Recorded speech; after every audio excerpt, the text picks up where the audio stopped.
Good afternoon, everyone. So we are here with daily Q&A, and I think we have some reflection reports. So if you can mention the number of reports and start. Avasara Bante, we've received 11 reports today.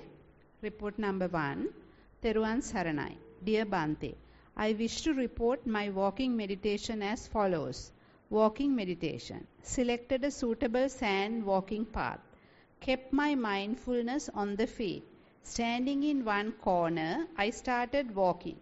Felt the hardness of the soil and the moisture of shaded areas and dryness in sunny areas. Was able to observe differences of the feelings on the various parts of the feet while moving the legs.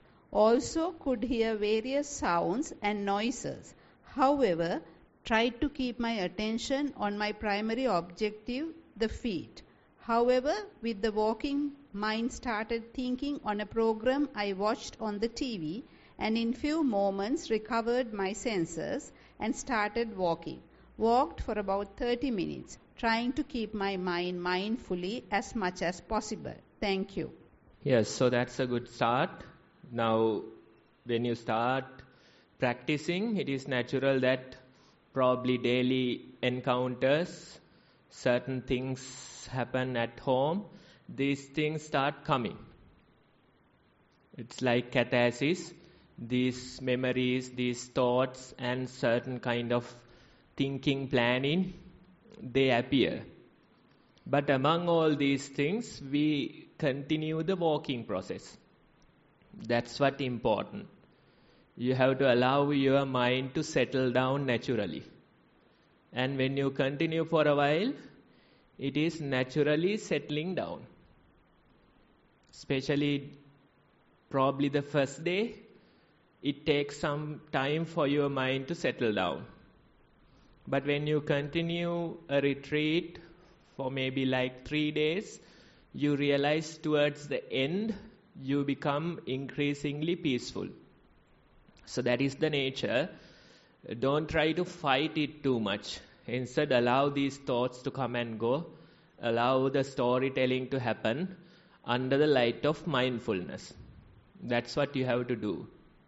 Now, day before yesterday, there was a program for teachers at Nissarana, and one of the teachers, she came with her little son, probably like, 6-7 years old.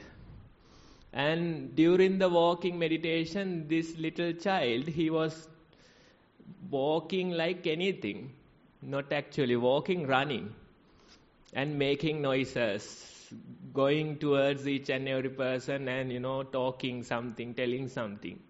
Right? So, the people, the adults, they continued walking. But this kid was running around in the hall. Mother, she didn't try to settle him down. Yes, so walking continued for maybe like 30 minutes.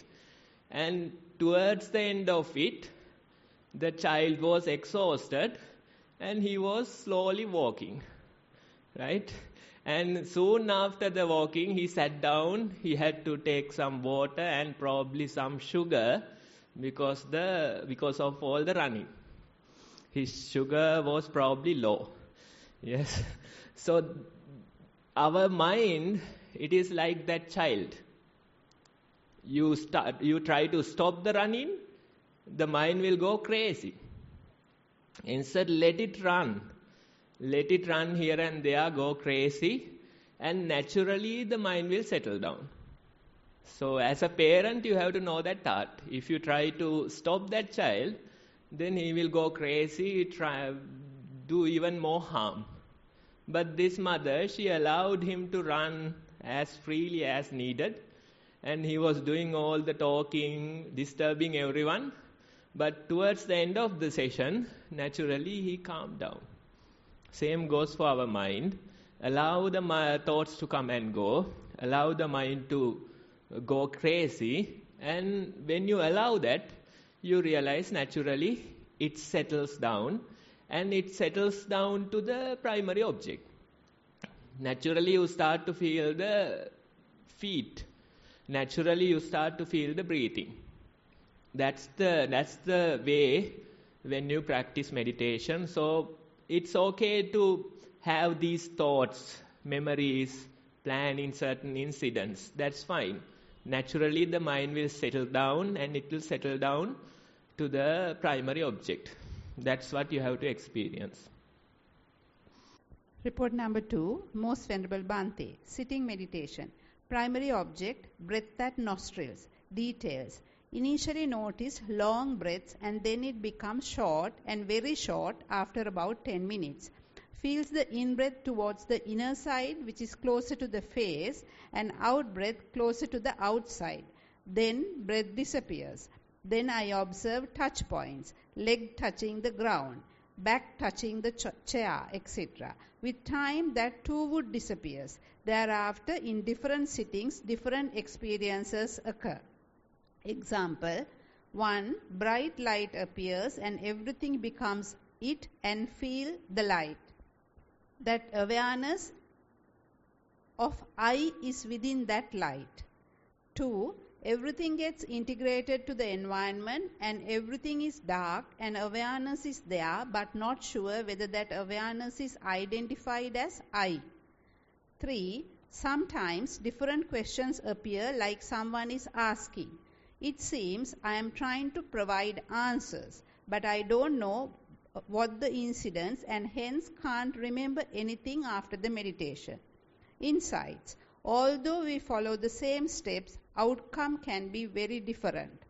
Although sometimes I get thoughts about what needs to be done and excellent solutions during meditation, I don't go with that now. Since most of the time there are no thoughts, during meditation I feel we identify our taints or asavas, not during meditation but when we interact with the outside world. However, over time, due to practice, I feel a lot of good qualities are getting developed. Acceptance, gratitude towards everyone and everything, unconditional love, etc. Walking meditation. Primary object, feet touching the ground. Details. Started with seeing details and with time it becomes just walking. Understood that my knee joint bones are making sounds. Also understood that my right leg is very slightly longer than left. Day-to-day activities. Eating a biscuit. Felt that the cream cracker is very nice as I managed to feel different tastes. Milk, fat, sweet, etc. Please advise on improvement area. Yes, now let's say if we start with the breathing, we pay attention to the breath, and when you continue that observation, you realize that that breath disappears. Yes, then the touch points come. Then you try to observe the touch points, and eventually they too disappear. Wherever you put attention, whatever the object that you put attention, eventually that object disappears. So what is it telling us? Probably it is telling us the illusion of these things. The breath appears solid, but when you continue to observe that same breath, naturally it disappears. The touch points appear solid, but when you continue that observation, they disappear. So this way, whatever the objects that come into your mind, if you keep observing them, if you fix your attention there, then their own nature get revealed. Their own nature, it is disappearing. Earlier, we were not fixing our attention towards a particular object. Instead, usually our attention jumps from one object to the other, leaving it behind. Then again, a fresh object. So that way, our mind was running like a monkey. But now, when we fix our attention on a particular object, the result is it disappears. It disappears. Then you come to the question of who is the observer then? Right? That type of a question is appearing in your report. That part, we will leave it for now, because this time, this particular retreat, the sutta we have selected, it talks on this subject. So that one we will leave it aside for a while. and we will continue practicing, and we will listen to that Dhamma talk and see how we can relate this experience to that sutta, the Buddha's teachings.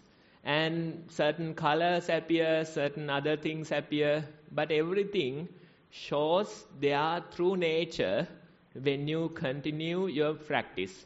So you shouldn't be taking or you shouldn't be grasping towards anything.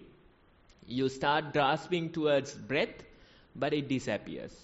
Then you try to find refuge in the touch points, then it disappears. Then you try to make home at those colorful images or colors, then they too disappear. So this is the true nature. So now you are ready to continue your mindfulness without a particular object of mindfulness. Earlier you had breath as your refuge, touch points as your refuge. That way you started practicing. But when your practice grows, naturally you have to continue the mindfulness without a particular object of mindfulness.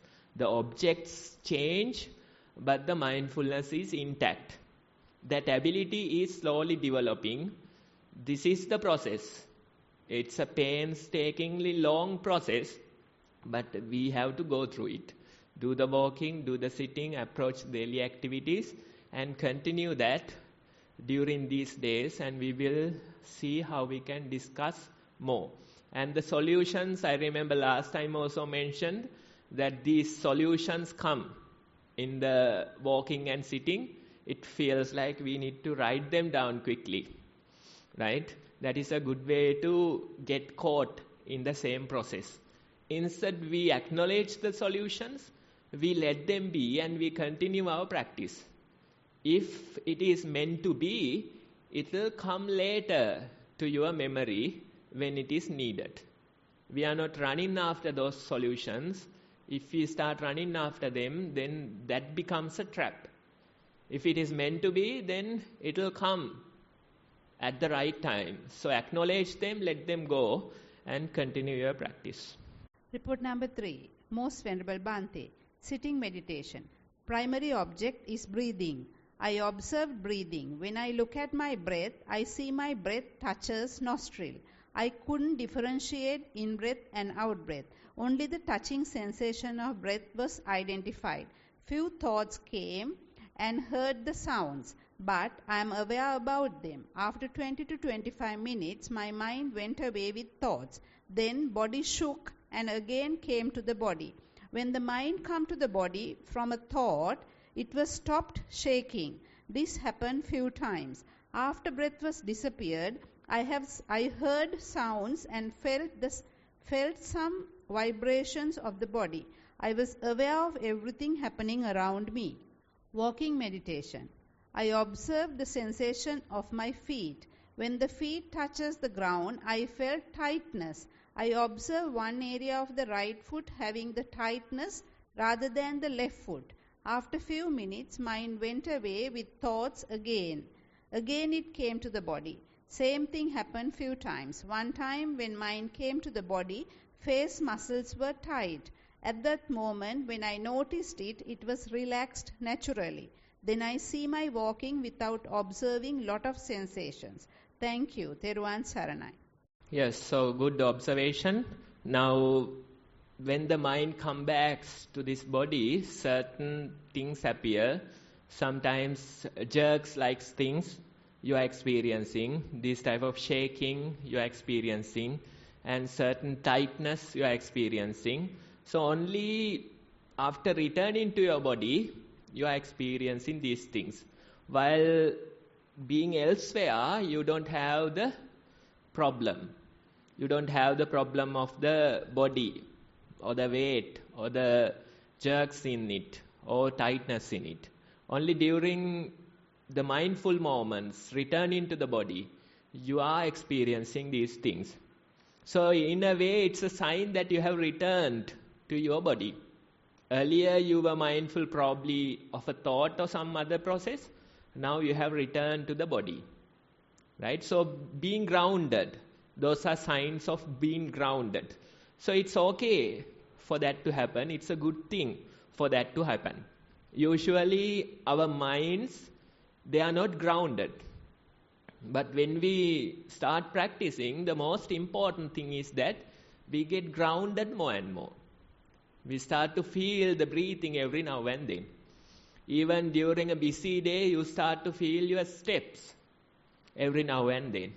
Even having a meal, you start to feel that you are eating. So these moments, it's like revisiting your body, being grounded in your body. So that's a good thing. Allow it to happen more and more, not only during a retreat, but even in your daily life. If you notice, you can see this process happening. Due to the repetitive training, naturally, the mind gets grounded time after time. So consider it as a good thing and continue your practice. Report number 4. I have been doing sitting meditation for few years. Recently, after coming here, I started walking meditation and being mindful in daily activities. I used to observe my breath and do body scanning of feelings during my sitting practice at home. Is it okay to observe my feelings through body scanning? Does observing the feelings called Vipassana meditation? What is Vipassana meditation? Thank you. Right. So when the feelings or thoughts come, we can observe it through the body. Let's say breathing. The breathing changes according to certain status of our mind. Usually we are going or getting attached towards the emotion or the thought. But this practice is like turning inwards towards your body, towards your breathing. And when that happens, you realize due to certain emotional states, the behavior of the breath or the sensation of the breath, it is changing. So that way it's okay to observe these emotional states through the body scan. Maybe even anger, it will manifest in your body in different ways. Maybe as a tightness, maybe faster breathing, that type of a manifestation. Then the sadness, it might appear differently. So each and every time, although you feel like this is the body, that is the mind, but there is a connection. There is a connection. When you observe the breath, in a way you are observing your mind as well. The breath changes according to the state of your mind. So this turning inwards, turning towards the source or the real root, that type of observation we can call simply Vipassana. Earlier you used to go with the anger. Earlier you used to go with the thoughts. But now you turn inwards. Anger is there, but there is manifestations of anger inside your body. Sadness is there, but inside your body you can see the signs of that sadness. Sometimes the mind grows crazy, but when you turn inwards, you can feel the body is reflecting the same signs. Right? So that way, we are observing this turning inwards kind of observation. Instead of going outwards with those thoughts, emotions, trying to, catch some outside thing as a cause of these thoughts, emotions, you turn inwards. When you turn inwards, you can find the real cause for these thoughts, emotions to happen. It's not the outside. Last time also I think we discussed, it's not the outside. You feel like this person created anger in me. You feel like due to this problem, I am suffering. That's the natural response. But when you know Vipassana, when you know the proper way to observe, you realize the real cause is inside. Due to the problems that we have inside, the anger happens to in our mind. Other people can control us through the anger. It's like, They have the remote controller. And some people are so good at it, they know how to make you angry. They simply say a word and your whole day is ruined. Right? Especially at workplace, probably you are experiencing those things. Even at family, you are experiencing those things. Even your spouse, they might know how to, make you angry. Simply by saying a word, simply by, doing something, they know that you are getting caught in that process. So that way of thinking, that way of observing is not proper. We are finding outside reasons for these anger or the emotions. But when you turn inwards, you find the real reason, real cause. And that way we can really change this behavior, change the causes for creating anger and all those emotions. So that observation is good, turning inwards, finding the real cause for these things. So not only during a retreat, especially during your daily life, you can do this observation. When something happens, turn inwards and see how you feel inside. Do you feel the anger inside? Do you feel it is rushing through your body? Do you feel the sadness? Do you feel the worrying nature? So that way, time after time, we turn inwards, and that very practice we can say Vipassana. It's a different way of observing. Report number 5. Dear Bhante, walking meditation. I selected the choir mat for walking and I was trying to keep my attention on my foot. I am happy as I was able to bring my attention to foot very fast. While I was walking, my main focus was on the foot. I felt different sensations, especially the hardness of the choir mat. Different thoughts came to my mind and disturbed heavily, and focus was on many other things. It happened quite often, but I realized it and brought the mind back to foot, which was my main objective. 20 to 25% of the time I was focusing on my main objective. Please instruct with metta improvement that needed. Theruvan Saranai. Yes, 25% is more than enough. Yes, that's the best advice you can get. Let the rest of the time you wander. Thoughts come and go. But for the 25% of the time, you are mindful, you are with the primary object. That is enough. That is enough. Depending on the nature of our mind, probably earlier, 95% of the time, we were distracted. We were with those thoughts, emotions. We were energizing those thought processes. Now, due to the practice, for 25% of the time, you are grounded. You are with the breathing. You are with the primary object. That helps a lot. This mind, it's like a compulsive behavior it has. If you want to change it, you have to approach it gradually. You can't fight it. That's not the way. If you start fighting it, it's like fighting a bull. It's your stupidity to fight a bull. Instead, have you seen those bullfights? I think they have that in Spain, right? Those sports, they release these crazy bulls and they run through the street along with them. Yes, some easier way to get critically injured or die. Anyway, when they do that, they are not trying to fight the bull. Instead, they wait for the bull to come to them and they move their body slightly. Probably like 1 feet kind of a movement. And due to that movement, the whole energy of that bull, it goes in a different direction.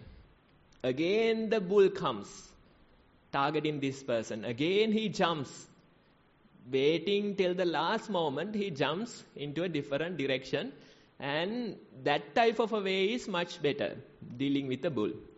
If you start fighting it, head to head, then it's not going to work. The same goes for our mind. Allow it to wander.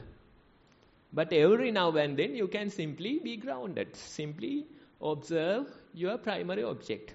That's what you have to do. We have to take it step by step. You have to take it slow. If you start fighting it too much, then that very process creates so much stress. That's why meditators, they create additional stress due to the practice. The very idea of meditation is to, let go of this burden. Let go of all the stress. Why create additional stress? That is not necessary. You have enough stress in the outside world. This doesn't have to be an additional burden for you. Right? So approach the practice slowly. Even for a beginner, spending 3 days here, eating yummy meals and going home, that would be a start. Right? That's how you have to start. The surrounding is nice, little bit quiet, and you get to, spend some quality time, alone time. If you can enjoy that, then that's a good start. And when you enjoy that, naturally the mind becomes grounded. Naturally the mindfulness appears. You stop doing things, simply the mindfulness appears, you become grounded. That's the very idea. So 25% is more than enough. Consider that, think that it's enough, and continue your practice. Report number 6. Respectable Bhante. This is my 4th visit to the Kalalgoda meditation program. 1. Mindful sitting. My primary objective was to concentrate at the nostrils. I noticed air coming in and going out. I felt exhalation more prominent than inhalation. I also noticed during inhalation the air was cooler than during exhalation. Occasionally I was able to notice exhalation little longer than inhalation. I was able to be in a one position about 30 minutes, which I felt is a little more than earlier. I didn't feel sleepy at all, but my attention was grabbed by the pain in my joints, and I was able to be in the sitting position maximum about 30 minutes. 2. Mindful walking. My primary objective was to concentrate on the heel. I felt the heels of my both feet touching the ground first, and then the arch of the feet, and lastly the toes.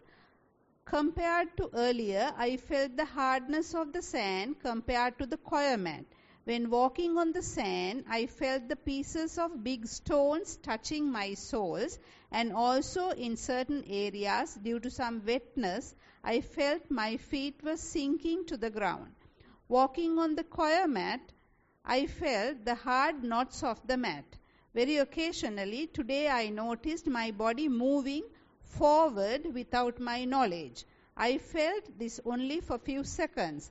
I was able to do walking meditation for 30 minutes compared to the sitting meditation. I felt I was able to concentrate longer period on mindful walking, daily mindful activities.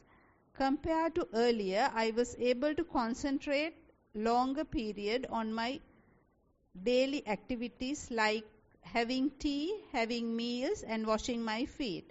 But sometimes different thoughts grabbed my attention. Thero Saranai. Yes, so good progress. Now the sitting posture, most people they have that problem. So 30 minutes you are able to sit in this posture. That's enough. Then the pain appears. Probably mindfulness of breath or mindfulness of body becomes mindfulness of pain. That change is also, it's advised to observe mindfully, go through that change mindfully. Kayanupassana becomes Vedananupassana, right? Initially the pain appears low, maybe like some kind of a burning sensation. Still you are able to focus on the breathing, and that is your primary. Then these two, the pain becomes stronger, they become like neck to neck. The pain is also there, the breathing is also there. Then at a certain time, the pain becomes stronger and Vedananupassana becomes your primary object. Right? So that exchange, that changing point you are experiencing in a sitting session. Earlier, Kayanupassana, later it becomes Vedananupassana. That changing, that exchange, it is advised to observe this exchange. And if you observe it, you realize Vedananupassana also, or mindfulness of pain, too, is a part of the same practice. And most people, they are fearful of that. They don't like that part. They only want the comfortable, peaceful body. But this is the true nature of the body. We can't deny that. When we are sick, that very nature appears. When there is excruciating pain in our body, that very nature appears. You can't deny that. When that happens, you try to get painkillers, you try to scream out of it, all the efforts you do. But this is the very nature of this body. Sometimes the pain appears, the whole body becomes painful. So probably we are not ready to experience those type of extreme pains. That is true. But at least this exchange from mindfulness of body to mindfulness of pain. Every sitting session, towards the end of it, we can experience it. Right? So every sitting session, allow it to happen for a while. Depending on your capacity, you might reach to a limit, then you can change the posture. That is okay.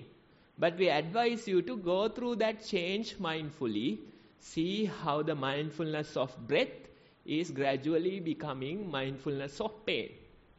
That observation, that changing point, it is advised to observe, and each and every sitting session you get a chance. And if you really experiment with this point, with this changing point, then you realize gradually you are able to sit for longer periods. That also happens. Some people, when they continue their practice, they can sit for 1 hour comfortably. Beyond 1 hour, only the pain appears. So it depends. Sometimes when we are lacking enough hours of walking meditation, then you realize you are not comfortable in the sitting posture. So those things are there.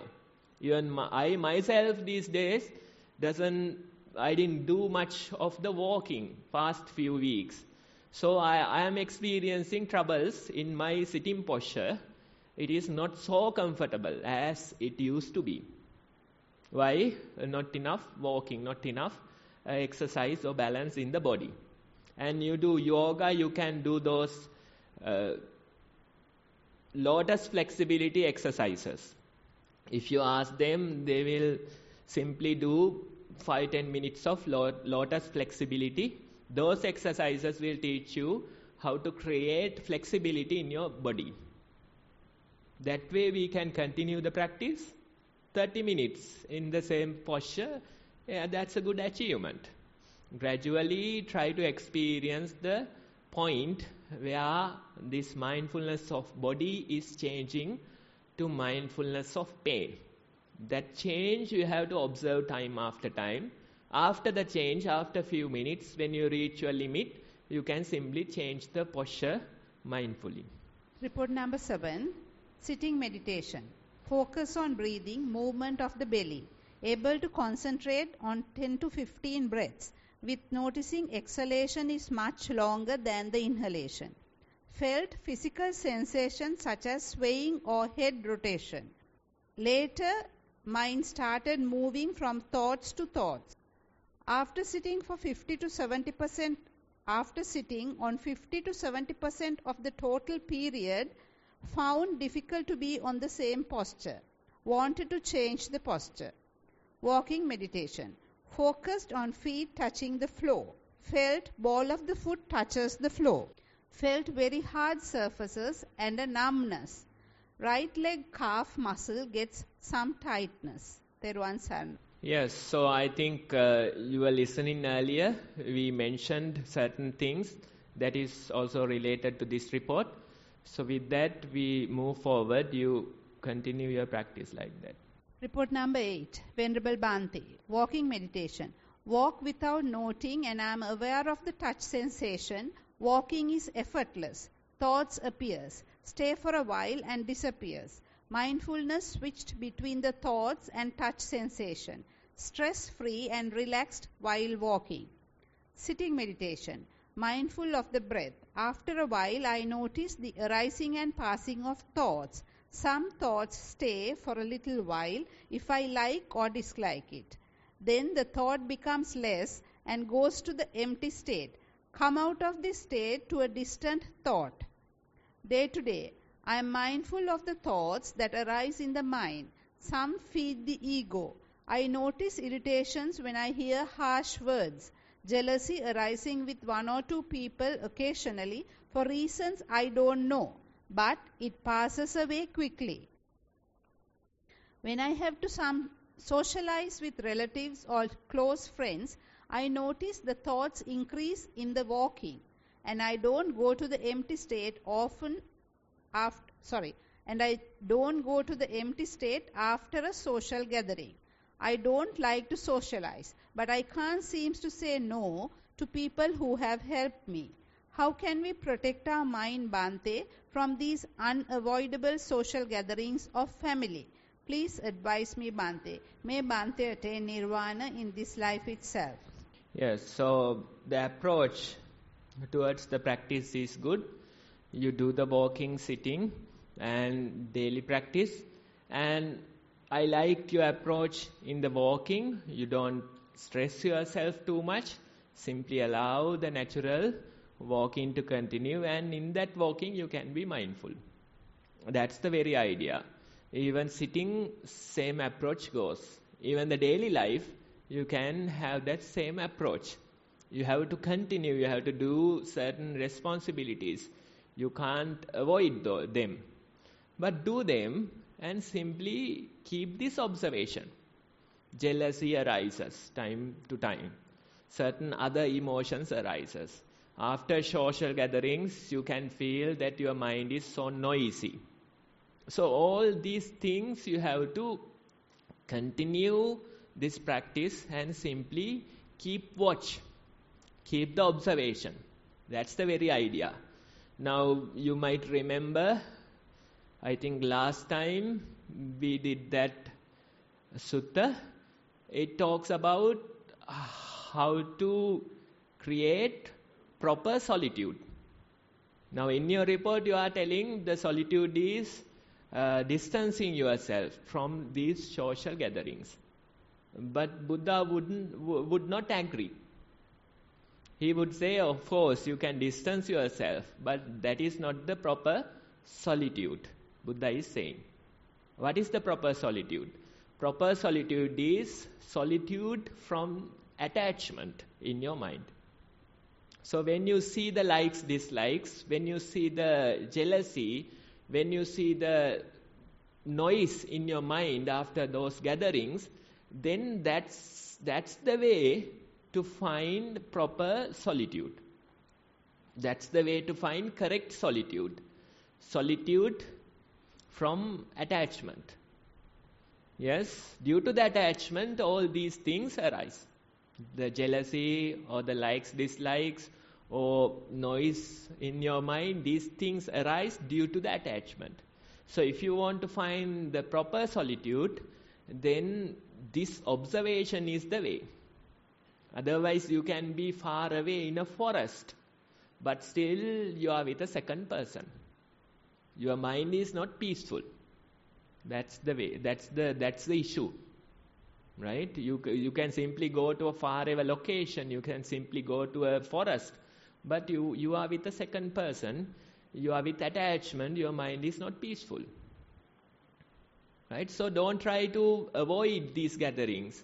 You have to find the proper balance. That I agree. But time to time you have to go to them. You go and you live like a normal human being and simply see how it works with your practice. Especially the practitioners, they can't live like normal human beings.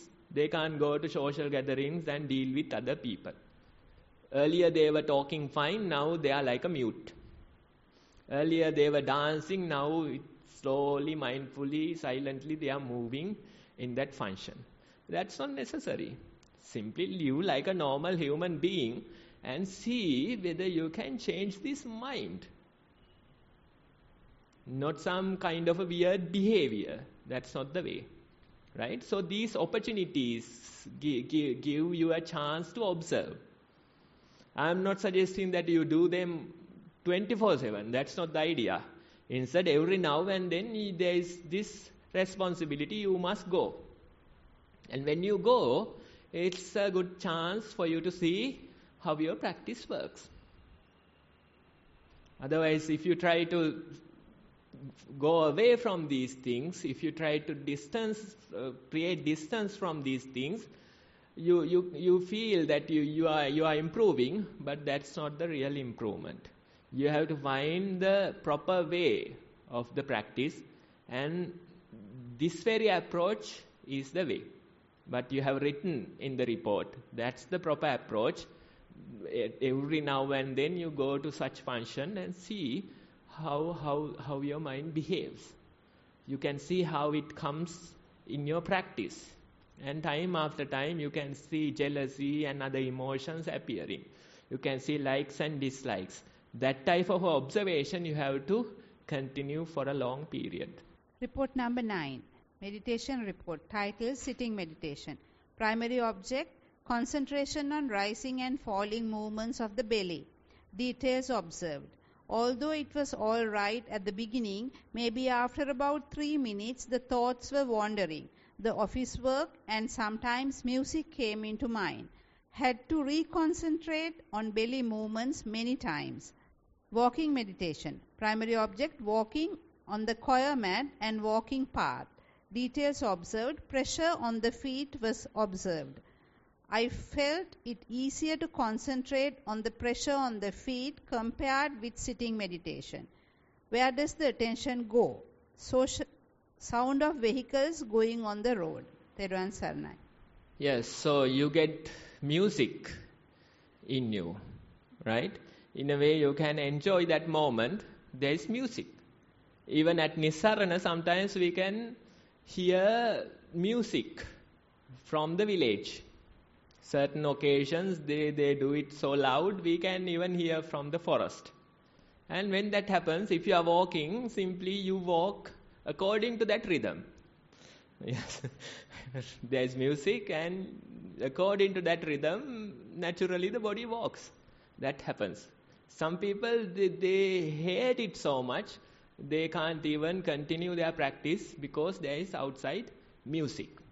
Even I remember one of the last retreats, one person was saying, throughout the walking sitting practices, he could hear the same song repeating in his mind. The same song played in his mind. So probably earlier, before the practice, you listened to that particular song for many hours and you enjoyed that music very much. Now, in the practice also, these things come. Due to certain past causes, these things appear. Right? So, when they are there, simply continue the observation. Continue the observation. Even one time, this Deva, he comes to Buddha and he was singing a love song. Right? About a particular female he finds interesting, he was singing a love song. Buddha was calmly listening to the entire thing and he said, nice music. Nice music. It was having proper rhythm and everything good. That's what Buddha says. He didn't fight him. Don't you come here and sing love songs in front of me. That's not the way. He listened to it carefully. And at the end he said, good music. Good rhythm, that type of feedback he gave. Why fight such situations? Why fight? Right? Every now and then you can enjoy that moment and simply allow the music to continue. And when that happens, you realize gradually those causes, those past causes, they disappear and the present becomes increasingly peaceful. That is the way of the practice. Report number 10. Walking meditation. Primary object, movement of feet. Observations. Each foot starts moving before the other foot complete its step. There is up and down movement from the ankle. Duration, I followed every step for the length of the path many times, but then the focus breaks for about 5 to 6 steps. Distraction, initially I observed the touch on my soles and not the movement. I felt the sand, stones, etc. in a second walking session. I managed to change that and focus on the movement. Also heard the wind, voice, vehicles, but they were in the background. Sitting meditation. Focus, breath on my nostrils. Observations, I felt the breath slightly warm inside my nose. Duration, few breaths. Other thoughts and even a blank mind would break my focus. Distraction, nothing specific. Mind was running around, home, work, sounds, etc. Focus was on the breath for short durations only. It would return to the breath without any effort from me. Within brackets, at least it felt that way. But again, drift away. Daily activities, I focused when I was eating on chewing, swallowing, etc. I noticed I was appreciating some food, within bracket taste, more than others. Also walked mindfully. Yes, now what you mention as distractions, they are not really distractions, right? Instead of the movements of your feet, you feel the touch of the ground. Both of these sensations are in the present moment. So we select a primary object. That the idea of the primary object is for us to make sure that we are present. But all the things that you have mentioned as distractions, they too are in the present moment. The touch of the ground, the temperature, texture, all those things, they are observations in the present moment. Even the sound of the wind, that's in the present moment. Unless you start storytelling about it. Right? So you have to understand. So these things, you shouldn't write them as distractions. Instead, they too are signs that you are mindful. And towards the end of your report, you are realizing the true nature of this mind. Time after time it goes away without effort, naturally returning back to the primary object. Right? So when you realize that, meditation becomes much simpler, much easier. You don't have to do much. Simply continue the observation. Sometimes the mind is with the primary object, grounded. Sometimes the thought comes. But after thoughts, naturally the mind is returning back to the primary object. So you can simply continue this observation. That very observation we can call as practice or meditation. Right? So when you realize, when you come to a certain level, you realize the meditation becomes much easier. For a beginner, it feels like, heavy labor. You do full day of meditation and towards the end day, you feel exhausted, even your body is aching, hurting. Feels like heavy duty work. Because so much effort is there. That very effort is creating a lot of chaos. But when you approach the meditation calmly, when you approach the meditation naturally, you realize this quality is already there within me. The quality of mindfulness, you are born with it. We are not giving you that quality. Instead, we are encouraging you to appreciate the quality that you already have. That's the very idea. So, allow that natural process to continue, and that would be the best meditation. The last report number 11. Mindful sitting. After settling in the position, I started concentrating the movements of air passing through nostrils, in and out. While doing this, also felt the movement of chest and abdomen. This process went on for a few minutes. but a lot of distraction due to outside noises and other thoughts. After some time, felt sleepy but didn't go into sleep. I felt my concentration was not very long and deep. Need more time to practice. Walking. Just started walking for few minutes. Then I observed the feelings. As and when soles touched the ground, I felt pressure and the coldness in sand. First heel, then the toes. Continued to feel this sensation for few minutes. As mind was distracted between changing of legs, I increased the speed of walking. That was good and helped me to continue better concentration. After some more time, I felt very good and mind didn't distract in between changing legs. Is speed of walking also important to keep mind? No sleepiness, can continue to longer period until legs feel tired. Normal activities, tea time, while drinking tea, smelled, then felt hotness and taste of tea. Thero Sarana. Yes, so the speed you can adjust it, you can experiment with it, and you can figure out the proper speed that works for you.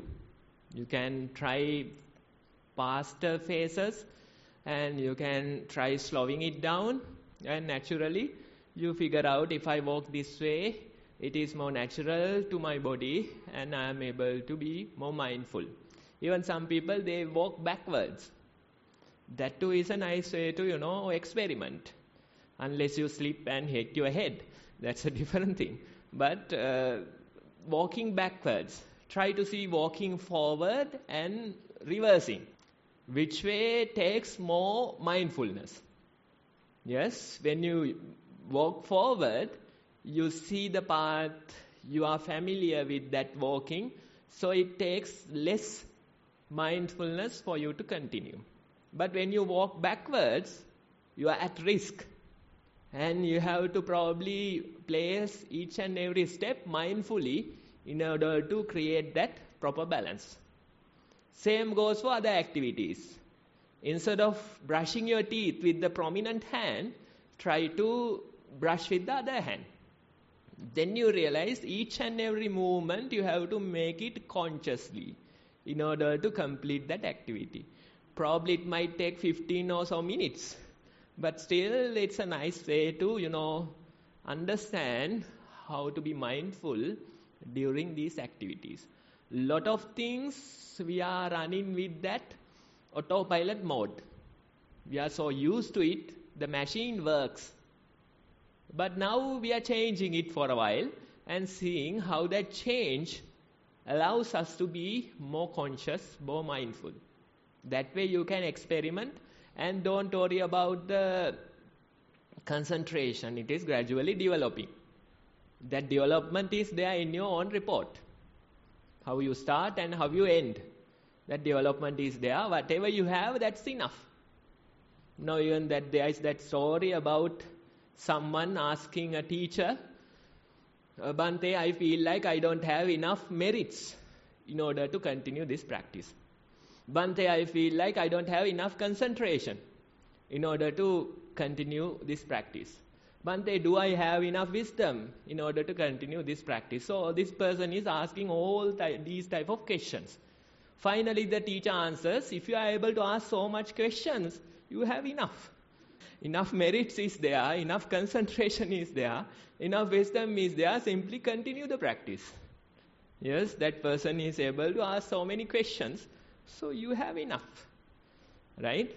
We simply start the practice and continue, and naturally the faculties grow. In your own report, we can see that growth. So you have to appreciate that, give some value to that, and continue practicing, and you realize that it is gradually developing. So at the end of the questions. Yes. So are we finishing? Nobody else? Is there anyone who want to raise? It's doing Purakrutya before each and every meditation process. Will it help you to improve your meditation? Doing what? before you start meditation, is it necessary or is it helpful do the Pura Krutya? Pura Krutya, it depends on you. Some people, they find it helpful, especially for the beginners, they find it helpful. But Pura Krutya should be only like few minutes, couple of minutes. It shouldn't take 30 minutes. Then it's not Pura Krutya, no? Yes, so if it is helpful, you do. That's fine. I remember one person, he came to me and he said, Bhante, when I started meditation few years ago, I used to do a lot of rituals as Pura Krutya. You sit in a comfortable manner, you adjust your voice, you check yourself, you close your eyes. A lot of steps were there. Now simply going and sitting, you are not adjusting my posture properly. I feel like I don't have faith anymore.